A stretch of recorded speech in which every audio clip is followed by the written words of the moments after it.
In this video, we will discuss abstract data types in C++. So abstract data type जो है वो हमारा एक ऐसा डेटा मॉडल है जो फोकस करता है कि what to do means क्या करना है, but not focuses on how to do. मतलब वो इस चीज पे ध्यान नहीं देता कि ये काम जो है वो कैसे करना है, नहीं, वो सिर्फ ये ध्यान देता है कि हमें क्या काम करना है। ठीक है, आगे समझेंगे हम कैसे। अगर हम इसकी दूसरी कैरेक्टरिस्टिक पढ़ें तो ये हाइड करता है इंटरनल इम्प्लीमेंटेशन। देखिए अभी जैसे कि हमने डिस्कस किया कि ये बताता है हमें व्हाट टू डू, कि क्या करना है। तो जब ये हमें ये बताता ही नहीं, ये फोकस ही नहीं करता कि काम को कैसे करना है, तो इट मीन्स जो इंटरनल इम्प्लीमेंटेशन है ये उन्हें हाइड कर देता है, छुपा देता है। मतलब हमें उससे कोई मतलब नहीं होता कि ये काम कैसे हो रहा है, सिर्फ हमें किससे मतलब होता है कि क्या काम हो रहा है, that's it. Third is protect data using restricted access, means with the help of encapsulation, restricted access करके अपने डेटा मेंबर्स की ये क्या करता है, हमारे डेटा को प्रोटेक्ट करता है। इट मीन्स जो डेटा हमें किसी और को नहीं दिखाना उसे हम प्राइवेट ब्लॉक में रख देंगे, और जो डेटा हम चाहते हैं कि कोई भी यूज कर ले उसे हम पब्लिक ब्लॉक में रख लेंगे। तो ऐसे करके हम अपने डेटा को क्या कर सकते हैं, प्रोटेक्ट कर सकते हैं with the help of abstract data type in C++। Next जो इसकी प्रॉपर्टी है ये हमें प्रोवाइड करता है clean, reusable and modular code. मतलब बहुत क्लीन है। तो देखो मॉड्यूलर कोड कैसे है कि हम अलग अलग पार्ट्स बना लेंगे, प्राइवेट एंड पब्लिक। ठीक है, तो वो मॉड्यूलर हो गया, अलग अलग पार्ट्स हो गए। क्लीन और रीयूजेबल कोड मीन्स वही कि कोडिंग में तो आपको पता ही है कि हम एक बार कोड लिखते हैं एंड रीयूज उस कोड को कर सकते हैं। तो इसका भी यही एक फीचर है कि हमें प्रोवाइड करता है clean, reusable and modular code.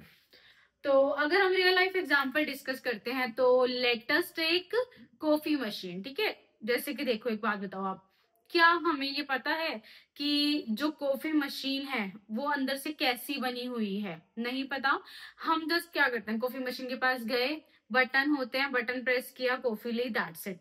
हमें नहीं पता कि ये बटन जो है किससे कनेक्ट है, क्या कोई तार है, क्या कोई कोडिंग कर रखी है इसके पीछे। We don't know how this operation is performed, but we know कि व्हाट आई वांट मीन्स मुझे बस कॉफी चाहिए, कि मुझे क्या करना है, कॉफी चाहिए, दैट्स इट। कि कॉफी कैसे आएगी, उस मशीन में कैसे स्टोर हुई, उस बटन का तार कहीं कनेक्ट किया, हमें इससे कोई मतलब नहीं है, ना हम जानने में इंटरेस्टेड होते हैं। उस टाइम पे हम जस्ट जाते हैं उस मशीन के पास and press the button and take my coffee and that's it, यही होता है। चलो अगर आप दूसरा एग्जाम्पल भी लेना चाहो तो हम कैलकुलेटर का एग्जाम्पल लेते हैं, राइट। जैसे कि फॉर एग्जाम्पल कैलकुलेटर में ही मैंने किया 2 और फिर मैंने प्लस का बटन प्रेस किया एंड लिखा 6, और फिर मैंने कौन सा बटन प्रेस किया, इक्वल्स टू, राइट। तो मैं चाहती हूं कि मेरा आंसर आ जाए, इक्वल्स दबाते ही आंसर आ जाए, दैट्स इट 8। क्या आपको पता है कि जो ये प्लस बटन है ये किससे कनेक्ट है, इसके पीछे क्या है, मतलब इसका इम्प्लीमेंटेशन कैसे हो रहा है, हमें नहीं पता। और जो इसकी इंटरनल इम्प्लीमेंटेशन है वो हमसे हाइड है, छुपी हुई है। हमें सिर्फ कैलकुलेटर में बटन्स नजर आते हैं, नंबर्स नजर आते हैं, बट उसके पीछे की इम्प्लीमेंटेशन नजर नहीं आती। तो वो भी क्या है, मेरा कैलकुलेटर जो है यहाँ पर वो एब्स्ट्रैक्ट डेटा टाइप है, और जो मेरे ऑपरेशंस हैं प्लस, माइनस, मल्टीप्लाई, डिवाइड, वो क्या है, मेरे ऑपरेशंस हैं, राइट। तो एब्स्ट्रैक्ट डेटा टाइप है और उसमें क्या होते हैं, ऑपरेशंस होते हैं, दैट्स इट। हमें ऑपरेशन पता है कि क्या करना है, और एब्स्ट्रैक्ट डेटा टाइप पता है कि किससे करना है। हमें ये नहीं पता कि वो काम कैसे हो रहा है, वी डोंट नो। तो उसे कहते हैं एब्स्ट्रैक्ट डेटा टाइप।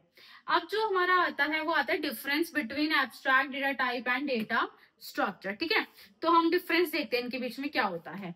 तो एब्स्ट्रैक्ट डेटा टाइप और डेटा स्ट्रक्चर में पहला डिफरेंस क्या होता है कि जो एब्स्ट्रैक्ट डेटा टाइप है वो एक लॉजिकल डिस्क्रिप्शन होता है। लॉजिकल मीन्स हम सिर्फ माइंड में सोच रहे होते हैं कि ऐसे होगा, वैसे होगा, वैसे होगा। बट जो डेटा स्ट्रक्चर है, data structure is actual implementation. With the help of data structure हम एक्चुअल में चीजें करते हैं, समझ रहे हो आप।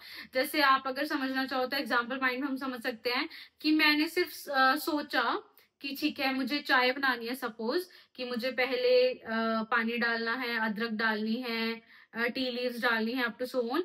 बट जब मैं एक्चुअल में खड़ी होके बना रही हूँ चाय, that is my data structure.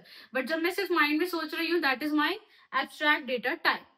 Now second point, वही सेम जो हम डिस्कस कर चुके हैं कि focus on what operations but this focus on how operations are implemented. Third point example अगर आप देखो एब्स्ट्रैक्ट डेटा टाइप के तो स्टैक क्यू, और अगर आप डेटा स्ट्रक्चर के एग्जांपल देखो तो एरे लिंक्ड लिस्ट। देखिए कैसे एरे और लिंक्ड लिस्ट को हम एक्चुअल में कोडिंग करके बनाते हैं, समझ रहे हो आप। बट जो स्टैक और क्यू है, क्या स्टैक और क्यू को आप एक्चुअल में कोई स्टैक और क्यू नाम की चीज है हमारी कोडिंग में? नहीं है।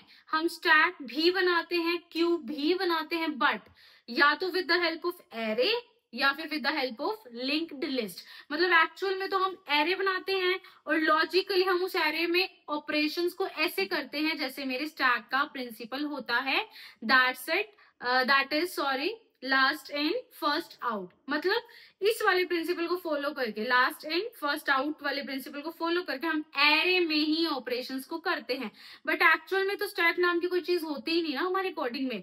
तो वो जो स्टैक और क्यू है वो हमारी क्या है, लॉजिकल डिस्क्रिप्शन, कि स्टैक में सबसे लास्ट में जो आएगा वो सबसे पहले जाएगा, या क्यू में सबसे पहले जो आएगा वो सबसे पहले जाएगा। ये सिर्फ हमारा क्या है, लॉजिकल डिस्क्रिप्शन है। बट एक्चुअल इंप्लीमेंटेशन तो हम एरे या लिंक्ड लिस्ट बना के कर रहे हैं ना, तो वो क्या है, मेरे डेटा स्ट्रक्चर है। तो आई होप आपको समझ आ गया होगा। प्रैक्टिकल एग्जाम्पल के लिए आप नेक्स्ट वीडियो देखिएगा प्लीज।